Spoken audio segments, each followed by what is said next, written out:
Hello everyone, welcome back to my channel, or welcome to my channel if you're new here. Today I'm having a bad hair day. I don't know what is wrong with my hair. I've tried to start this video for 10 minutes now. My hair is just not cooperating. I tried to curl it, it doesn't look good, and this piece won't stay back.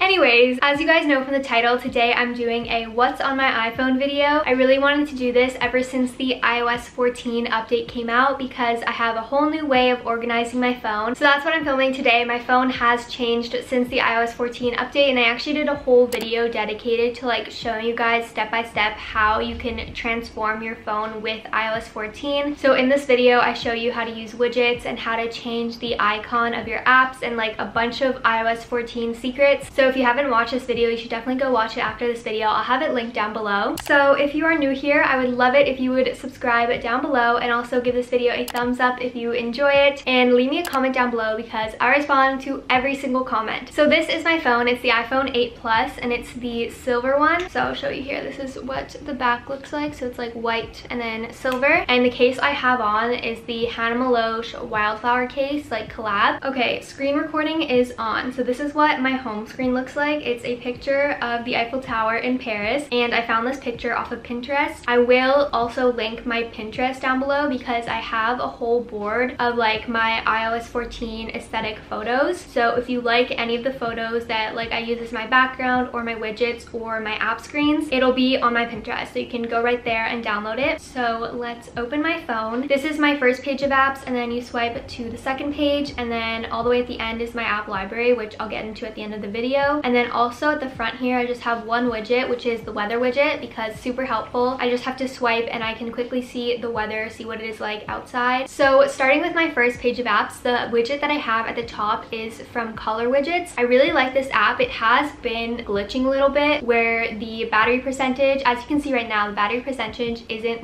exact. My battery is at 43%, but it says it's at 44%. But I bet that they're gonna release a bunch of updates for the app and make it better. I really like this widget though. I know a lot of people use Widgetsmith to show the time on their screen, but what I like about Color Widgets is that you can put your own photo as background, which you can't do with Widgetsmith. So that's why I chose this one. So I have a picture of a palm tree in the back. So the first app I have is Safari, and I put the Empire State Building there because it just fits, it's the main place, everything is on Safari. I have a little bit of a reasoning behind some of these screen icons. And then I have Photos, which is obviously just the photo app. I have 21 favorites here. They're mainly just photos of my dog because he's my favorite. And then I have 2 albums for all the pictures I downloaded from Pinterest for my iOS 14 customization video. And then over here I have an album of all my favorite Europe pictures. I'll show you a few. They are so pretty, and I just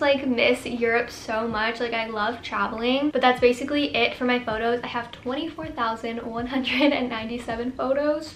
That's a lot. And then next to that we have YouTube, of course. And then I have Calendar. This is the normal calendar app that comes with the iPhone. It's not Google Calendar, but I only have that because my family uses it. So I'm synced to my parents' schedule, just so I know if I'm texting them and they're not answering, oh, they're at work, oh, they have an appointment, whatever. And they also plan our family meals there, so they write what we're having for dinner every night. And since I'm not home, I'm in my college apartment, I can just get jealous of all the homemade meals they're having. So that's why I have the Calendar app, and in 1, 2, 3 days it is my birthday on September 28th. Now on the second row I have Snapchat. If you want, you can go add me on Snapchat. I don't really post a lot on there, but occasionally I will, and if you want to see that, you can go add me. It's just Zozo McCormack. All of my social medias are Zozo McCormack, so very easy to find me. So this is me. Wait, I'll show you guys you. This is you. You can also scan this little code thing if you want to add me, but yeah, I just obviously use Snapchat to Snapchat my friends. And with my friend Sam, I have a Snapchat streak of 1,603. We started it in January or February of 2016. Next to Snapchat, I have Gmail. That is just where I get all my emails that are not for school. And then next to that, I have YouTube Studio. I'm not going to go into this because it shows all my analytics and stuff, but it is a very useful app if you're a YouTuber. It shows you all your analytics, so it shows you your subscriber count and your views and your minutes watched watched and your ad revenue, all of that, and it shows you how well your videos are doing. And then I have Harry Potter, and the little picture on this one is self-explanatory. It's like a minimalistic drawing of Hogwarts, and this is the Harry Potter Hogwarts mystery game. Everyone has a game. You can't tell me that you don't have a game, so this is my game. Then I have Twitter, and again, my username is Zozo McCormack, but I don't tweet. I only go on to like check the people I'm following, and I'm following 19 people. Like, I really don't use Twitter. And I also check the news on here, and that's basically all I do on Twitter. So the next to that, I have TikTok. I actually do use TikTok, so again, Zozo McCormack, go follow me. This is what my TikTok looks like. I use it more to watch videos than make my own videos, but it's super fun, and everyone is like on Harry Potter TikTok. Like, literally everyone is. So yeah, very interesting stuff on there. And then under that, I have Facebook. I have not gone on Facebook in so long. Like, no one really my age uses it anymore, but it's a good app for events and also for school. So the next app, Messenger. I use Facebook Messenger a lot for school. When I'm doing group projects with people, we usually use Facebook Messenger to communicate in like a group chat. Then at the bottom of this page here, I have another like smaller widget, which is just a picture of the beach and some surfers, and I really like it. So now I'll go on to like the apps at the bottom dock, because like those are the apps that like I kind of use the most. So first, on this nice little Vogue picture, we have Instagram. Instagram is definitely the app that I use the most, so if you want to go follow me, it is Zozo McCormack, as you know. But yeah, I love to post on there. I love to add to my stories, and I have these little story highlights so that if you have not been following me yet, you can go catch up on what I've been up to. And then next to Instagram, I have the camera. So there you guys are. And then next to that, I'm not going to click on it, but it's my phone app to call people, FaceTime people. I use that. And then this one here is my messages app. I'm gonna like blur out all my conversations, but I just want to show you how I organize messages. There's like this new feature for iOS 14 where you can pin messages. So what I did is pin 3 group chats that I use like the most, because I always like get lost trying to find a group chat for some reason. Like, when I'm scrolling through conversations, it's easy for me to like find individual people that I'm talking to, but for some reason I just have trouble like finding group chats. So I just pinned 3 there. I used to have like a bunch pinned, but it was just so big, it took up so much space on my screen. Moving on to the second screen, we have settings, self-explanatory, and then we have music. I do have an Apple Music subscription, which is really awesome because I can just listen to any music that I want. And as you can tell, I have been listening to Taylor Swift's Folklore, which is so good, such a great album. And then the next app we have is Notes. I chose this one because it's like a page of a book, so like notes, like writing book, but I use Notes to like make packing lists when I'm going somewhere, or just to like make lists of like groceries, you know, pretty basic stuff. I'm sure that everyone uses Notes for. And then we have Clock, so obviously I set my alarms to wake up on this app. And then next to those apps, I have another small widget. This one is just a nice picture of like, I think, bed sheets, and then a newspaper and a pair of sunglasses on top. I thought it was really pretty. And then further down here we have Outlook, which is the mail app that my school uses. And then this is like, I think, my favorite picture that like I assigned to an app, because for RBC Mobile, which is my banking app, I put iconic Blair Waldorf holding a bunch of shopping bags from her trip to Paris, and it is just my favorite. Like, that fits so well. I was so happy when I did that. And then I have Slack, which is a very common app for like workspaces. And then next to that, I have TubeBuddy. Again, this is just an app to see some YouTube analytics. It doesn't like show you more than the YouTube Studio app, it just shows you them in a different way. And it also gives you like little achievement badges when you hit a certain view milestone or subscriber milestone. So it's a nice little app to have there. And then I have ColorTone, which is my like pride and joy, my favorite app ever for editing. I'm serious, like if you guys don't have ColorTone, like go download it right now. I'll show you how it works. So you go into filters, and the first like collection of filters I actually bought, and you do not have to buy them. Like, they have like 2 free ones from every collection. I'll show you. So for example, this next collection, what's it called? The Summer Days collection. There are only 2 filters here. I kind of like this one, but as you can see, like it's just a really nice filter, and it kind of looks like a preset that you could buy, but these ones are for free. So then they also have these, which if I put it to 100%, it's kind of like a film. Yeah, it's a 35mm collection. So they have a bunch of filters there, but this is the one that I bought. I think it's called like the Island collection, and it just has the nicest filters ever. Like, I'll show you. So that's No Effect, and then as we go into them, like they're all at 100% right now, so you can also put them a little lower, but it just like changes the colors in in such a nice way. This is the one I use like on my Instagram. I probably put it to like 65 or something, and it makes it so much more colorful. But on a lot of my photos, my favorite filter is Maldives. Yeah, you can totally tell when I do the before and after. Like, it makes your photo, like it makes you look so much more tan. It's honestly so good. It like transforms a picture, and they have literally a million more here that like sometimes I'll go use, but mainly I use the Island collection. And then next to that we have VSCO. So all my kind of like editing apps are down here. I don't really use VSCO to like edit photos that much. I guess like my favorite filter on here is C1, which is like the classic like very saturated filter. I sometimes use it on thumbnails, and then I go and decide which one is better, like the C1 VSCO filter or one of the color tone filters. And then we have Over, which is my favorite app for making thumbnails. So if you go to see my projects, like they're literally all thumbnails. So I'll show you how to make one right now. I just go to transparent, and then I go to choose the thumbnail size, and then let's say I import this photo, and then I make it a little bigger, and then you can add text. So let me just write vlog, and I'll give it like a little shadow so that it kind of pops and you can see it better. So yeah, there are a million fonts. There are some really nice like cursive ones, and then there are some really nice like intense ones that are really easy to read on the YouTube home screen. And then the last app right here is Pinterest. My only boards are for my iOS 14 video, and still 114 people followed me. So thank you if you followed me. And then the last thing on this page is another widget. This is like a medium-sized widget, and it has a really pretty sun for Malibu, and then there's like a beach and the ocean in the back, and I thought that was really pretty. As you can tell, I like the kind of beachy theme. And also, I never mentioned this, but the picture behind all of my apps is this picture of sheets, like kind of looks like silk sheets, which I thought was really pretty, and it's just like a nice clean white background so you can easily see all my other apps. So lastly, I'm gonna go into my app library, but like these are all the apps that I kind of hid because I don't use them that much. So I'll show you all the apps that I have, but I'll probably only go into the ones that like I really like. So the first little category here they made is social, and I've already shown all of these apps. And then we have creativity, so I think I showed most of these. I do have Facetune. I don't really use it like on my face. Like, I feel like no one really does that anymore, but I use it. I use the whitening feature on some of my thumbnails to make stuff more white so that it like pops more. Huji is a really good app. I haven't used it in a while, but it's a really cool app for taking photos. I'll actually show you what that one looks like. Oh, I like offloaded it. I think that's what it's called. I used this a lot when I went to Universal Orlando for Christmas, I think like 2 years ago, and I'll show you my favorite picture that I got. Where is it? Oh, it's this one. Like, how stunning. So it just kind of like takes a photo for you, and it puts a filter. You don't get to choose the filter, and then it has like the little date in the corner. Then we have Live Collage, that's for collages. Papelook is also kind of like a Photoshop app. Then I have Video Star Classic. I used to use that all the time in like grade 7 and 8, but I don't use it anymore. But I don't want to like lose my videos, so I just keep it there. And here we have like contacts, Google Drive files. It's all like kind of technical stuff, I guess. PayPal, RBC Wallet, reminders. And then I also have Widgetsmith down here, which is how I made all of my widgets. And then in utilities, I have the August app. That's like connected to the lock on my door at home. It's like connected by Bluetooth, which is really good because then we don't have to like carry around keys and stuff. Bell, that's for my Wi-Fi. Rogers, my data. Ring is the security cameras in the front and the back of my house. Uniconsole is where you get those like black and white emojis, which are really cute. And I have all of my games. Best Fiends I really like, and Free Play I really liked. Game of Life, my neighbors who I babysit love to play that game. Sally Spa was like amazing. And then in here we also have Disney Plus, like Netflix. I have these on my phone, but I don't think I've ever watched anything on my phone from Disney Plus or Netflix. Like, I always watch on my computer because I like having it on a bigger screen. What else? We have shopping and foods. That's just Uber Eats. Love Uber Eats. I love to use that. And Garage. This is just for the Garage clothing store to track all my points. Here we have the Calm app, which is really nice. It plays like rain sounds, and sometimes I fall asleep to them.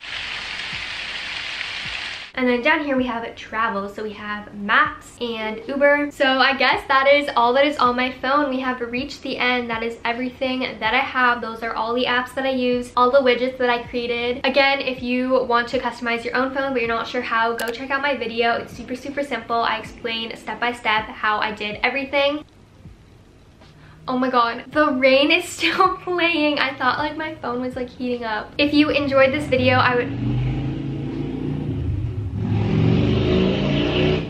If you enjoyed this video, I'd really appreciate if you would give it a thumbs up and also leave me a comment down below because, as I said, I respond to every single comment. And of course, if you're not already, I would love for you to subscribe down below to join the fam. I love you guys so much, and I'll see you in my next video. Bye!